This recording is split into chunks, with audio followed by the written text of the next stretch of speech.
안녕하세요. 사연동행입니다. 세상을 살다 보면 그 누구에게도 꺼내지 못한 이야기가 한둘쯤은 있죠. 이곳은 그런 마음들을 조용히 들어주는 작은 공간입니다.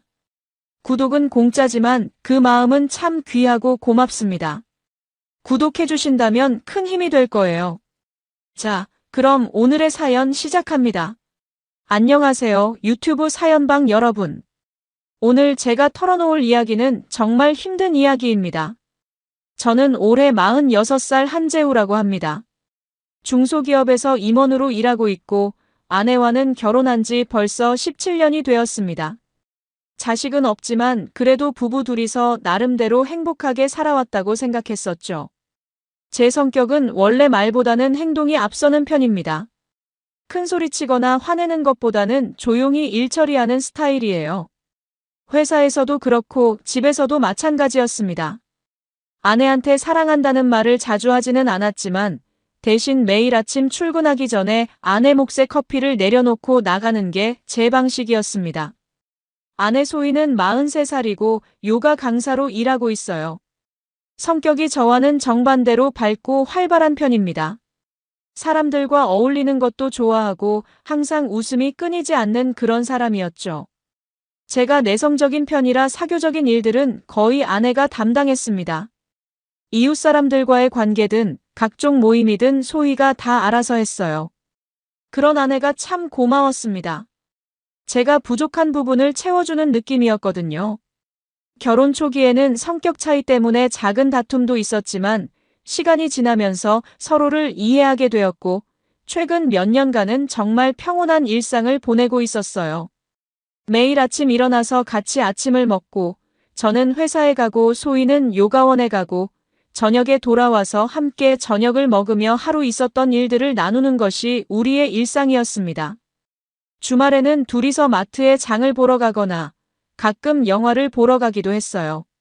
소희는 요가 강사 일을 정말 좋아했습니다.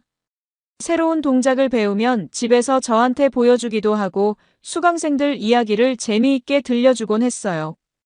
가끔은 워크숍이나 세미나에 참석하느라 늦게 들어오는 날도 있었지만 자기가 좋아하는 일을 하는 모습이 보기 좋았습니다. 저 역시 회사 일에 충실했어요. 임원이다 보니 책임감도 크고 늦게까지 일하는 날이 많았습니다. 그럴 때마다 소희는 따뜻한 국물을 끓여놓고 기다려주었죠. 그런 소소한 배려들이 쌓여서 우리 부부가 이렇게 오래도록 잘 지내온 것 같다고 생각했습니다. 특별한 갈등이나 문제가 있었던 것도 아니었어요. 물론 완벽한 부부는 아니었지만 서로를 존중하고 배려하며 살아왔다고 자부했습니다. 경제적으로도 크게 어려움은 없었고 각자의 일에서 보람을 찾으며 안정적인 생활을 하고 있었거든요. 그런데 이런 평범하고 평온한 일상이 하루아침에 산산조각 날 줄은 꿈에도 몰랐습니다. 17년 동안 쌓아온 신뢰와 사랑이 한순간에 무너질 수 있다는 것을 그때는 전혀 알지 못했어요. 그날도 평소와 다를 바 없는 하루였습니다. 아침에 일어나서 소희와 함께 아침을 먹었는데 소희가 말하더군요. 오빠, 이번 주말에 요가 워크숍이 있어서 외박할 것 같아요. 산속에 있는 리조트에서 하는 건데 핸드폰도 잘 안 터진다고 하더라고요. 저는 별 생각 없이 그래, 조심히 다녀와. 몸 조심하고 하고 대답했어요. 이런 일이 처음이 아니었거든요. 소희는 가끔 이런 워크숍이나 세미나에 참석하곤 했고 저는 그런 아내를 지지해주는 편이었습니다. 연락이 잘 안 될 수도 있으니까 걱정하지 마세요. 일요일 저녁에는 들어올 거예요. 소희의 말에 저는 고개를 끄덕였습니다. 그러면서 지갑에서 몇 장의 지폐를 꺼내서 아내에게 건네주었어요. 혹시 필요할 것 같으면 써. 맛있는 것도 먹고. 고마워요, 오빠. 소희는 환하게 웃으며 돈을 받았습니다. 그 웃음이 그렇게 순수하고 자연스러워 보였는데 지금 생각해보니 정말 치가 떨립니다. 그날 저녁 소희는 큰 가방을 메고 집을 나섰어요. 현관에서 잘 다녀올게요 하고 인사하는 모습이 평소와 조금도 다르지 않았습니다. 저는 조심히 가하고 배웅해 주었고요. 주말 동안 저는 혼자 집에서 평소에 미루어둔 일들을 처리했습니다. 회사 서류도 정리하고 밀린 청소도 하고 그동안 보지 못했던 드라마도 몇 편 봤어요. 소희가 없으니 조용하긴 했지만 가끔 이런 혼자만의 시간도 나쁘지 않다고 생각했습니다. 소희에게서는 토요일 오후에 한 번 연락이 왔어요. 잘 도착했어요. 프로그램 시작하면 핸드폰 끄라고 해서 연락 못 드릴 것 같아요 라는 간단한 문자였습니다. 저는 알았어, 조심해 하고 답장을 보냈죠. 일요일 저녁이 되어서야 소희가 돌아왔습니다. 문을 열고 들어서는 아내의 모습을 보니 뭔가 다른 느낌이었어요. 평소보다 화장이 진하고 옷차림도 좀 더 신경 쓴 것 같았습니다. 어떻게 다녀왔어? 정말 좋았어요. 새로운 동작도 많이 배우고 다른 강사님들과도 좋은 얘기 많이 나눴어요. 소희는 신이 난 목소리로 워크숍 이야기를 들려주었습니다. 어떤 동작을 배웠는지, 어떤 사람들과 만났는지, 음식은 어땠는지 등등 상세하게 말해주더군요. 너무 자연스럽게 말하는 것 같아서 저는 의심할 이유가 전혀 없었어요. 그런데 지금 생각해보니 그때부터 조금씩 이상한 점들이 있었습니다. 소희가 핸드폰을 예전보다 더 자주 들여다보는 것 같았고 가끔 문자가 오면 살짝 웃음을 지으며 답장을 보내는 모습을 봤거든요. 그때는 워크숍에서 만난 새로운 사람들과 연락하는 것이겠거니 했는데 정말 바보 같았습니다. 며칠 후 또 소희가 말하더군요. 오빠, 이번에 또 워크숍이 있어요. 지난번에 만난 강사님이 개인 레슨도 해주신다고 해서요. 그래? 어디서 하는데? 시내 호텔에서 해요. 시설이 좋다고 하더라고요. 그때도 저는 아무 의심 없이 그래, 좋은 기회네. 열심히 배워와 하고 말했습니다. 제가 얼마나 순진했는지 모르겠어요. 그 운명의 날은 목요일이었습니다. 원래 계획대로라면 저는 회사에서 중요한 미팅이 있었어요. 그런데 갑자기 상대방 사정으로 미팅 장소가 바뀌었습니다. 원래는 회사 근처 카페에서 만나기로 했는데 급하게 시내 호텔 라운지로 변경된 거예요. 미팅 시간은 오후 4시였는데 저는 조금 일찍 도착해서 커피 한 잔 마시며 자료를 다시 한번 점검하려고 했습니다. 호텔 로비에 들어서서 라운지 쪽으로 걸어가는데 갑자기 익숙한 웃음소리가 들렸어요. 고개를 돌려보니 제 눈을 의심할 수밖에 없는 광경이 펼쳐졌습니다. 소희가 젊은 남자와 함께 있었어요. 그것도 단순히 함께 있는 게 아니라 두 사람이 손을 꼭 잡고 있었습니다. 남자는 대략 30대 초반으로 보였고 키가 크고 잘생긴 편이었어요. 처음에는 제가 잘못 본 것 같았습니다. 설마 우리 소희가 다른 남자와 손을 잡고 있을 리가 없다고 생각했거든요. 하지만 더 자세히 보니 분명히 우리 아내였어요. 오늘 아침에 집에서 봤던 그 옷, 그 헤어스타일, 그 웃음소리까지 모든 게 일치했습니다. 제 심장이 쿵쿵 뛰기 시작했어요. 머리가 하얘지면서 동시에 화가 치밀어 올랐습니다. 하지만 저는 최대한 침착하려고 노력했어요. 섣불리 행동하면 안 된다는 생각이 들었거든요. 소희와 그 남자는 로비에서 잠시 이야기를 나누더니 엘리베이터 쪽으로 걸어갔습니다. 저는 멀찍이서 그들을 지켜봤어요. 엘리베이터 앞에서 기다리는 동안에도 두 사람은 계속 손을 잡고 있었고 무슨 이야기를 하는지 계속 웃고 있었습니다. 엘리베이터가 도착하자 두 사람이 탔고 저는 급하게 다른 엘리베이터를 탔습니다. 다행히 층수 표시를 볼 수 있었어요. 23층에서 멈췄습니다. 저는 23층으로 올라가서 복도를 천천히 걸어봤습니다. 어느 방에 들어갔는지는 모르겠지만 분명히 2층 어딘가에 있을 거라는 확신이 들었어요. 복도는 조용했고 카펫이 깔려 있어서 발소리도 나지 않았습니다. 한참을 서성이다가 프런트로 내려갔어요. 직원에게 조심스럽게 물어봤습니다. 실례합니다. 혹시 23층에서 방금 체크아웃한 방이 있나요? 제가 물건을 놓고 왔을 수도 있을 것 같아서요. 직원이 컴퓨터를 확인해 보더니 말하더군요. 2307호가 방금 체크아웃 되었네요. 어떤 물건을 찾으시는 건가요? 시계인데요. 정말 중요한 시계라서요. 직원은 잠시 고민하더니 그럼 저희가 한번 확인해 보겠습니다 라고 말했습니다. 그리고 저와 함께 23층으로 올라갔어요. 2307호 방문을 열고 들어가는 순간 저는 정말 충격을 받았습니다.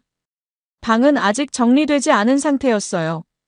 침대는 헝클어져 있었고 바닥에는 옷가지들이 흩어져 있었습니다. 제가 가장 먼저 눈에 띈 것은 침대 옆 테이블 위에 있던 소희의 머리끈이었어요. 평소에 소희가 즐겨 사용하던 그 머리끈이 분명했습니다. 그리고 바닥에는 남성용 속옷과 양말이 떨어져 있었고 테이블 위에는 와인잔 2개가 놓여 있었어요. 더 충격적인 것은 휴지통 옆에 버려진 티슈들이었습니다. 그 티슈들에는 말로 표현하기 어려운 흔적들이 남아 있었어요. 제 손이 덜덜 떨렸지만 그 순간 제가 해야 할 일이 무엇인지 분명하게 알았습니다.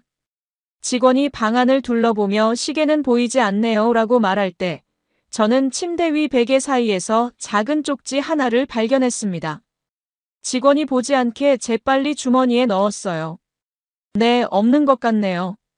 다른 곳에 놨나 봅니다. 감사합니다. 저는 최대한 태연하게 말하고 방을 나왔습니다. 엘리베이터 안에서 그 쪽지를 펼쳐봤는데 거기에는 분명한 필체로 이렇게 쓰여 있었어요. 내일 3시 같은 곳에서. 그 글씨체는 틀림없이 소희의 것이었습니다. 결혼 17년 동안 봐왔던 아내의 글씨를 제가 모를 리 없었거든요.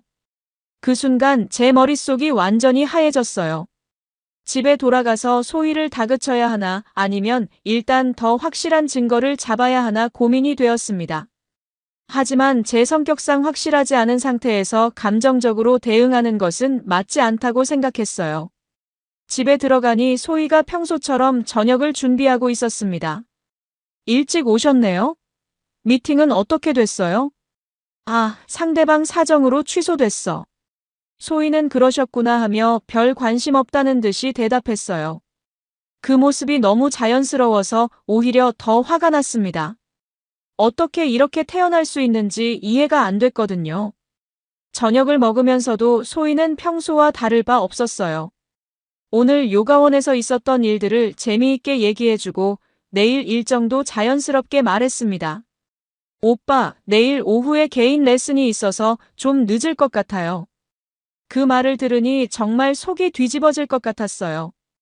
개인 레슨이라고 하면서 실제로는 다른 남자와 만나러 가는 거였으니까요. 몇 시까지? 글쎄요, 1~2시간 정도 걸릴 것 같은데. 5시쯤에는 끝날 거예요. 거짓말을 너무 자연스럽게 하는 모습을 보니 이게 처음이 아니라는 생각이 들었습니다. 도대체 언제부터 이런 일이 시작된 건지 제가 얼마나 바보였는지 깨닫게 되었어요. 그날 밤 잠을 거의 못 잤습니다. 옆에서 자고 있는 소희를 보면서 복잡한 감정이 들었어요. 분노, 배신감, 허탈감이 모두 섞여 있었습니다. 17년 동안 믿어왔던 사람이 이렇게 철저하게 저를 속이고 있었다는 사실이 받아들여지지 않았어요. 다음 날 아침, 소희는 평소보다 더 신경 써서 화장을 했습니다. 옷도 평소보다 좀 더 예쁜 걸 입었고요. 그런 모습을 보면서 제 마음은 더욱 확고해졌어요. 개인 레슨 잘 받고 와. 네, 오빠도 오늘 수고하세요. 소희가 집을 나서는 모습을 창가에서 지켜봤습니다. 택시를 타고 사라져가는 아내의 모습을 보면서 이제 정말 모든 걸 확인할 시간이 왔다고 생각했어요. 오후 2시 반, 저는 회사에 급한 일이 생겼다고 말하고 조퇴했습니다. 그리고 곧바로 어제 그 호텔로 향했어요. 마음의 준비는 어느 정도 되어 있었지만 막상 그 순간이 다가오니 심장이 터질 것 같았습니다. 호텔에 도착한 시간은 오후 2시 50분이었습니다. 프런트에서 2308호를 예약했어요. 다행히 그 방이 비어 있었습니다. 직원에게 키카드를 받으면서 손이 떨리는 것을 느꼈어요. 엘리베이터를 타고 23층으로 올라가면서 여러 가지 생각이 들었습니다. 혹시 제가 잘못 생각한 건 아닐까, 소희가 정말로 요가 레슨을 받고 있는 건 아닐까 하는 마지막 희망 같은 것도 있었어요. 하지만 어제 본 것들을 생각하면 그럴 가능성은 거의 없었습니다. 2307호 앞에 서서 시계를 봤어요. 오후 3시 정확히 5분 전이었습니다. 문에 귀를 대고 들어보니 안에서 음악 소리가 희미하게 들렸어요. 그리고 사람들의 웃음소리도 들렸습니다. 3시가 되자 복도 끝에서 발걸음 소리가 들렸어요. 저는 재빨리 비상계단 쪽으로 몸을 숨겼습니다. 복도로 나타난 사람은 역시 소희와 어제 봤던 그 남자였어요.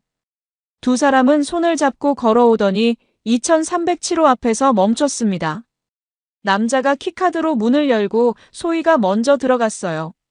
문이 닫히는 순간까지 두 사람의 웃음소리가 들렸습니다. 저는 복도에서 10분 정도 기다렸어요. 그 10분이 정말 길게 느껴졌습니다.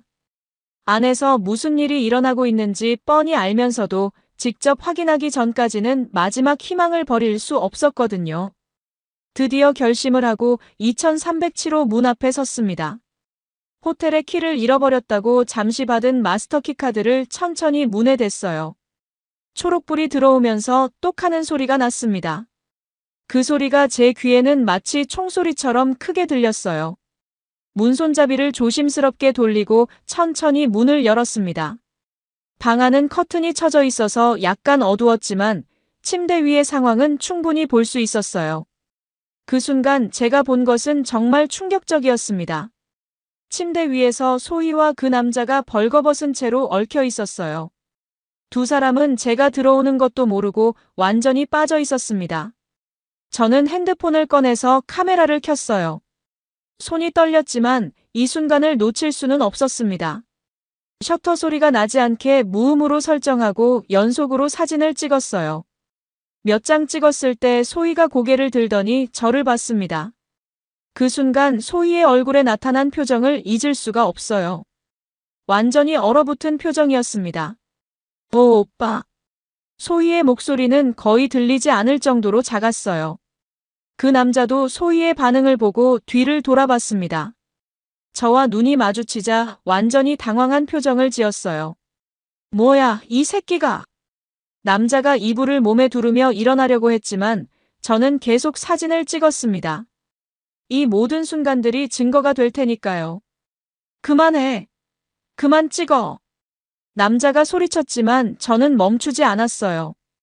대신 조용히 말했습니다. 끝까지 기록해야겠군요. 이 모든 걸. 소희는 이불로 몸을 가리며 울기 시작했어요. 하지만 그 눈물이 진짜 후회의 눈물인지 아니면 들킨 것에 대한 당황의 눈물인지 구분할 수 없었습니다. 그 현장에서 찍은 사진들과 함께 저는 조용히 방을 나왔습니다. 소희가 뭔가 말하려고 했지만 저는 듣고 싶지 않았어요. 그 남자도 무슨 변명인지 해보려고 했지만 이미 모든 것이 명확했습니다. 집에 돌아와서 저는 차분하게 생각해봤어요. 감정적으로 행동하면 안 된다는 것을 알고 있었거든요. 이런 상황에서는 법적으로 확실하게 처리하는 것이 가장 현명한 방법이라고 판단했습니다. 다음 날 바로 변호사 사무실을 찾아갔어요. 평소 회사 법무팀에서 자주 일하는 변호사였는데 개인적인 문제로 상담을 받고 싶다고 말했습니다. 어떤 일이십니까? 변호사에게 상황을 설명하고 핸드폰에 있는 사진들을 보여줬어요. 또한 호텔에서 가져온 소희의 머리끈과 그 쪽지도 함께 제출했습니다. 증거가 매우 명확하네요.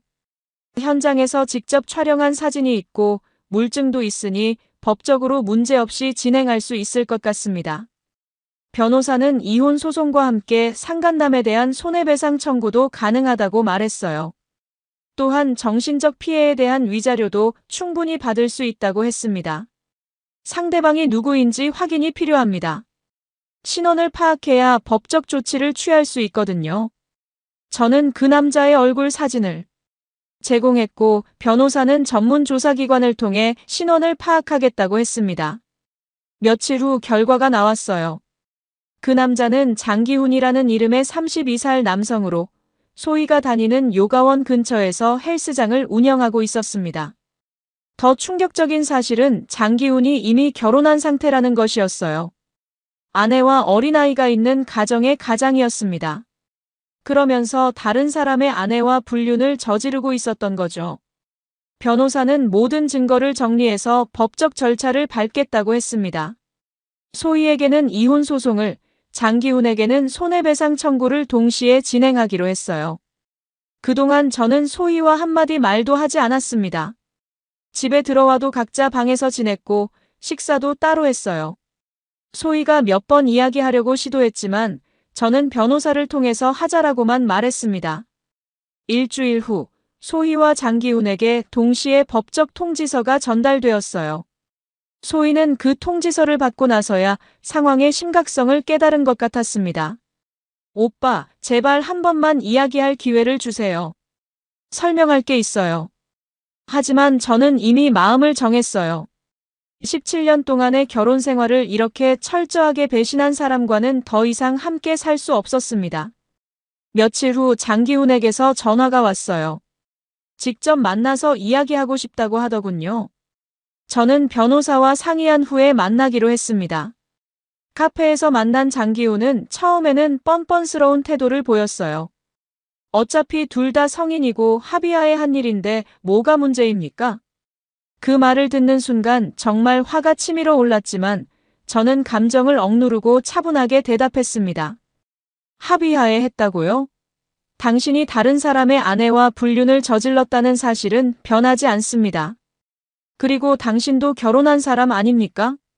장기훈의 얼굴이 순간 굳어졌어요.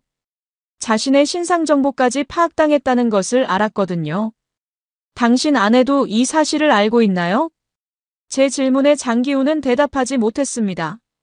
아마 자신의 아내에게는 숨기고 있었을 거예요. 장기훈은 결국 합의를 제안했습니다.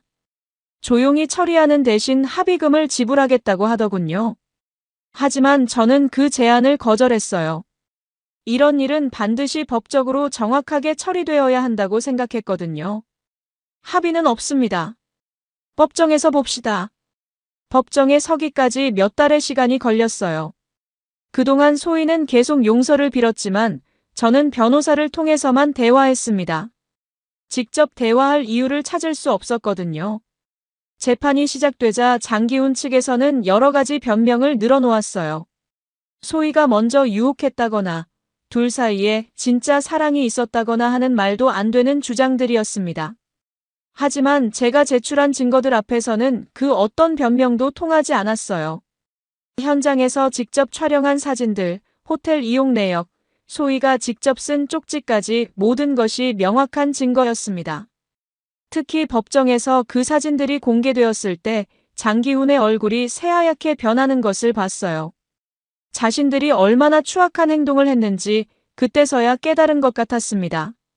소희는 법정에서 계속 울었어요. 하지만 그 눈물이 진심 어린 후회인지 아니면 상황이 이렇게 커진 것에 대한 후회인지 알 수 없었습니다. 재판부에서는 제출된 증거들을 바탕으로 명확한 판결을 내렸어요. 장기훈에게는 위자료 1억 원, 소희에게는 위자료 3천만 원과 함께 재산 분할에서의 불이익을 선고했습니다. 특히 재판부에서는 기혼자가 다른 기혼자와 불륜 관계를 가진 것은 도덕적으로 용서받을 수 없는 행위라고 명시했어요. 또한 장기간에 걸쳐 계획적으로 불륜을 저지른 것은 가정 파괴의 중대한 원인이라고 판시했습니다. 장기훈은 판결 후 자신의 아내에게도 이 사실이 알려졌어요. 결국 그도 이혼 소송에 휘말리게 되었고 자신이 운영하던 헬스장도 소문이 퍼지면서 문을 닫을 수밖에 없었습니다. 소희가 다니던 요가원도 마찬가지였어요. 불륜 스캔들이 알려지면서 회원들이 대거 이탈했고 결국 폐업하게 되었습니다. 요가원 원장은 소희를 즉시 해고했지만 이미 요가원의 이미지는 회복할 수 없을 정도로 망가진 상태였어요. 사실 이런 결과들을 보면서도 저는 별다른 감정이 들지 않았습니다. 그들이 자초한 일이라고 생각했거든요. 17년 동안 쌓아온 신뢰를 하루아침에 무너뜨린 대가치고는 오히려 적다고 생각했어요. 소희는 판결 후에도 계속 연락을 시도했지만 저는 받지 않았습니다. 모든 것이 법적으로 정리된 상황에서 더 이상 할 말이 없었거든요. 모든 법적 절차가 끝난 후 저는 다시 그 호텔을 찾아갔습니다. 이상하게도 그곳에 가보고 싶다는 생각이 들었어요. 23층 복도를 천천히 걸으면서 그날의 일들을 다시 떠올려 봤습니다. 2307호 앞에 서서 문을 바라봤어요. 바로 이 문 너머에서 제 인생이 완전히 바뀌었던 거죠. 17년간의 결혼 생활이 끝나고 새로운 인생이 시작된 곳이었습니다. 창가로 가서 밖을 내려다봤어요. 저 아래 어딘가에서 사람들은 각자의 일상을 살아가고 있었습니다. 그들 중에도 저와 같은 일을 겪고 있는 사람이 있을까 하는 생각이 들었어요. 그날 이후로 제 삶은 완전히 달라졌습니다. 혼자 사는 것에 적응하는 데 시간이 걸렸지만 오히려 마음은 더 편해졌어요. 더 이상 누군가를 의심하거나 불안해하지 않아도 되니까요. 회사에서도 업무에 더 집중할 수 있게 되었습니다. 가정에 대한 걱정이 없어지니 오히려 일의 능률이 올랐어요. 동료들은 제가 이혼했다는 사실을 알고 걱정해 주었지만 저는 괜찮다고 말했습니다. 주말에는 혼자만의 시간을 즐기게 되었어요. 평소에 못 봤던 영화도 보고 책도 읽고 가끔은 혼자 여행도 다녔습니다. 결혼 생활 때는 할 수 없었던 일들을 하나씩 해보면서 새로운 즐거움을 찾았어요. 가끔 소희가 어떻게 지내고 있는지 궁금할 때도 있었지만 굳이 알아보려고 하지는 않았습니다. 이미 끝난 일이었고 제 인생에서 완전히 지워버리고 싶었거든요. 장기훈도 마찬가지였어요. 그가 어떤 상황에 처했는지는 관심 없었습니다. 자신의 행동에 대한 대가를 치르고 있을 테니까요. 법정에서 받은 위자료로 새 집을 장만했어요. 예전보다 작지만 제가 혼자 살기에는 충분했습니다. 모든 가구도 새로 장만하고 예전 집과는 완전히 다른 분위기로 꾸몄어요. 새 집에서의 첫날 밤, 저는 창가에 서서 밤하늘을 올려다봤습니다. 별들이 유난히 밝게 빛나고 있었어요. 그 순간 제 마음속에 있던 마지막 응어리도 사라지는 것을 느꼈습니다. 그래, 이제 정말 끝이다. 혼자 중얼거리며 깊은 숨을 쉬었어요. 17년간의 결혼 생활은 끝났지만 제 인생은 계속 이어져야 했습니다. 그리고 이제는 누구도 저를 배신할 수 없는 오로지 제 자신만을 위한 삶을 살아갈 수 있게 되었어요. 호텔 창가에서 마지막으로 그날을 떠올려 봤습니다. 그날 소희와 장기훈은 사랑한다고 착각했겠지만 그건 제게는 가장 치명적인 모욕이었습니다. 하지만 그 모욕에 대한 대가는 확실하게 치르게 했어요. 법은 정의를 실현했고 저는 제가 받아야 할 것을 모두 받았습니다. 이제 남은 것은 새로운 시작뿐이었어요. 이번 사연자인 46살 한재우는 17년 동안 행복한 결혼 생활을 해왔다고 믿었습니다. 하지만 우연히 호텔에서 아내 소희가 젊은 남자와 불륜을 저지르는 현장을 목격하게 되었어요. 재우는 감정적으로 대응하지 않고 차분하게 증거를 수집했습니다.